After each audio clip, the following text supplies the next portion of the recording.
तो चलिए देखते हैं यमराज और चित्रगुप्त की अदालत की यात्रा।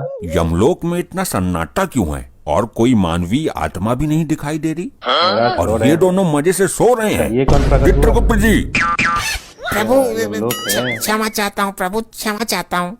आप यहाँ आराम से सो रहे हैं, ये कोई विश्राम करने का समय है? और क्या करें प्रभु, सारी आत्माओं को दंड भी दे दिया है। कुछ यमदूत नीचे पृथ्वी पर गए हुए हैं आत्माओं को लेने के लिए। लैपटॉप लेके सो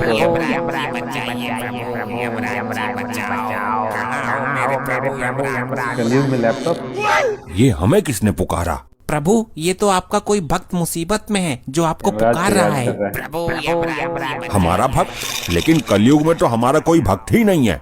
हमें तो लोग बहुत क्रूर और कड़क स्वभाव का समझते हैं। प्रभु पूरी पृथ्वी पर केवल यही आपका एकमात्र भक्त है, इसकी रक्षा कीजिए प्रभु। इसकी समस्या क्या है, जरा ये तो बताइए गुप्त जी। जो आज्ञा प्रभु। प्रभु अनर्थ का नाम मत लेना बस। प्रभु बहुत बड़ी समस्या उत्पन्न हो गई प्रभु। हुआ क्या ये बताओ, हमें पहाड़े मत पढ़ाओ। प्रभु ये सचमुच आपका परम भक्त है। आपके भक्त के साथ पृथ्वी लोक वाले बहुत बड़ा अन्याय कर रहे हैं। नहीं, यमराज हम अपने गुस्से में लग भक्त के रहे हैं। साथ अन्याय नहीं होने देंगे। एक ही तो हमारा भक्त है। आपका भक्त एक कत्ल के केस में फंस चुका है। कल अदालत में उसको फांसी की सजा सुनाई जाएगी। कौन देगा फांसी की सजा? चेक करता हूँ। प्रभु पृथ्वी लोक पर आपकी तरह ही एक न्यायाधीश है जो लोगों को सजा देते हैं। ये कैसा न्यायाधीश है जो एक निर्दोष मनुष्य को सजा देना चाहता है? तुम हमें केवल इतना बता दो कि असली मुजरिम है कौन। प्रभु असली मुजरिम दुग्गल पास है रहेगा। जिसका जीवन काल कल समाप्त हो जाएगा। विधि के विधान के अनुसार तो कल फांसी की सजा इस डागा को लगनी चाहिए। कल फांसी उसी को लगेगी जिसकी मृत्यु आई है, जिसकी आयु समाप्त हो गई। लेकिन प्रभु अदालत में साबित कैसे होगा? अदालत के हिसाब से तो आपका भक्त मुजरिम है। हम स्वयं जाकर उसको बचाएंगे। चलो इसी क्षण प्रस्थान करते हैं। आपकी महिमा अपरंपार है प्रभु। पहले आप पृथ्वी लोक जाते थे प्राण लेने के लिए, आज जा रहे हैं किसी के प्राण बचाने के लिए। धन्य यमराज है आएंगे धरती लोक पे। देखना बहुत मजेदार होगा। हाँ भाई, आज तेरी कोर्ट में पेशी है, तुझे तो पक्का फांसी होगी। दुग्गल की सास मारी है तूने? मैंने तो आज तक दुग्गल की सास का थोबड़ा भी ना देखा। पुलिस ने तुझे दुग्गल की सास के घर से आगे से गिरफ्तार किया है और तेरे हाथ में टूटा हुआ छुरा भी था। वो छुरा तो मुझे दुग्गल ने दिया था सब्जी काटने के लिए। इस बात का तेरे पास कोई सबूत है कि वो छुरा तुझे दुग्गल ने दिया था? नहीं, सबूत तो ना है। हाँ तो दुग्गल ये कभी स्वीकार नहीं करेगा कि उसने तुझे छुरा दिया था, और खूनी तो तू ही साबित हो जाएगा। तुझे हो जाएगी फांसी। नहीं, हे प्रभु यमराज जी बचाइए, आप तो धर्मराज हो। आखिर तू मेरे जीवन के अंतिम क्षणों में मेरे से मिलने आ ही गई। देख तेरे सुहाग को बेवजह फंसा दिया दुग्गल ने। अब होनी को कौन टाल सकता है? चलो छोड़ो, मैं ऊपर वाले से प्रार्थना करूंगी कि वो आपको अपने चरणों में स्थान दे। मतलब तू भी मुझे मरा हुआ मान चुकी है? तुम्हारे बचने का कोई चांस भी तो नहीं है। मैंने तुम्हें मरा हुआ नहीं माना, हे लेकिन भगवान, खुद को विधवा कैसी जरूर दीदी मान है। रही हूँ मैं। बात तो वही है। हे भगवान, कैसा कलयुग है। चलो ऊपर जाकर ठीक से रहना, किसी को परेशान मत करना, खाना टाइम पर खाना। अरे मैं मरने जा रहा हूँ, पढ़ाई करने हॉस्टल नहीं जा रहा। चलो ठीक है, अब मैं जा रही हूँ लड़का देखने। लड़का? किसका? कौन सा लड़का? अरे तुम तो मरने वाले हो, तो मैं पूरी जिंदगी तन्हा कैसे काटूंगी, इसलिए मैं अपने लिए लड़का देखने जा रही लड़का हूँ। देखते क्या?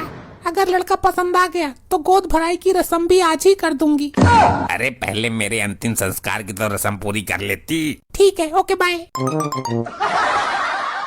अबे ये है तेरी लुगाई, इसे तेरे मौत की दुख से ज्यादा अपने लिए नया लड़का देखने की खुशी है। हे प्रभु यमराज बचाओ।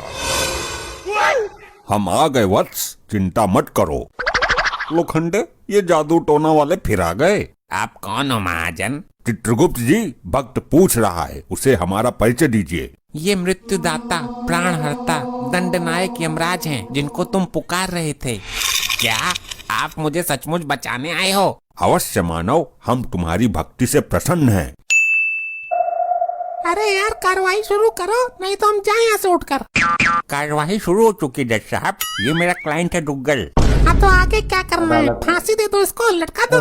नहीं जज साहब, इस आदमी ने दुग्गल की सासू माँ का बेरहमी से कत्ल किया है। नहीं जज साहब, ये झूठ है। तो सच क्या है ये बताओ, फालतू बात ऐसे बता कैसे के हमारा फालतू टाइम बात? बर्बाद ना करो। ये इतनी जल्दी में क्यों रहता है हमेशा? गैस चूल्हे पर अंडे उबलने के लिए रख कर आया है क्या?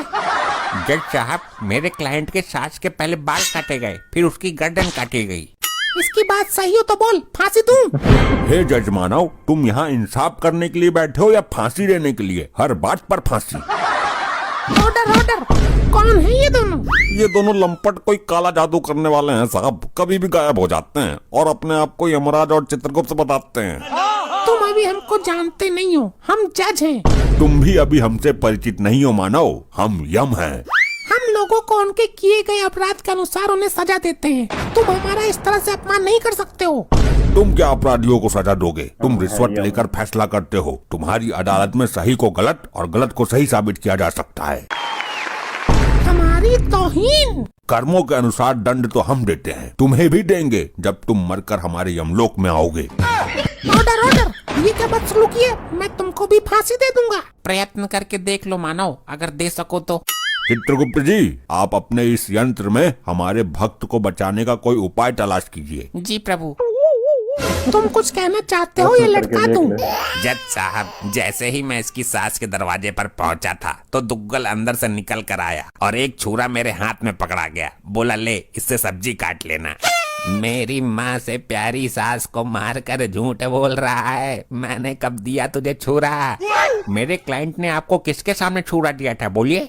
उस समय वहाँ कोई भी नहीं था। वहाँ कोई सीसीटीवी कैमरा लगा हुआ है? नहीं। तो जज साहब कैसे यकीन करें कि तुमको डुग्गल ने छुरा दिया था? जिस दिन मेरी सासू माता जी का खून हुआ था, मैं उस दिन एक पार्टी में था, मैं वहाँ पर था ही नहीं, तो छुरा कैसे दे दिया? तुम वहाँ नहीं थे तो जाहिर सी बात है खून इसी ने किया है। मैं भी देता हूँ इसे फांसी की सजा। रुक जाइए, मैं इस मानव के पक्ष में कुछ कहना चाहता हूँ। बोलिए, वैसे भी इसके पास वकील तो है नहीं, तुम ही कहो क्या कहना है। वो छुरा इस मानव को इस कपटी डुग्गल ने ही दिया था, ये सच है। कैसे साबित करोगे? क्या सबूत है? चलो हम साबित कर देते हैं, लेकिन मानव, तुम ये कैसे साबित करोगे कि तुम उस दिन पार्टी में थे? अरे मैं अपने घर के पास वाले होटल में पार्टी में ही था। वहीं मेरे पास फोन आया कि सासू माता जी का कल्याण हो गया। तो साबित करो कपटी मानव, उस होटल में कैमरे नामक यंत्र लगे हुए हैं। जज साहब, वहाँ जाकर कैमरा चेक कीजिए कि डुग्गल वहाँ था या नहीं। ये तो पॉइंट पकड़ लिया इस बार आपने।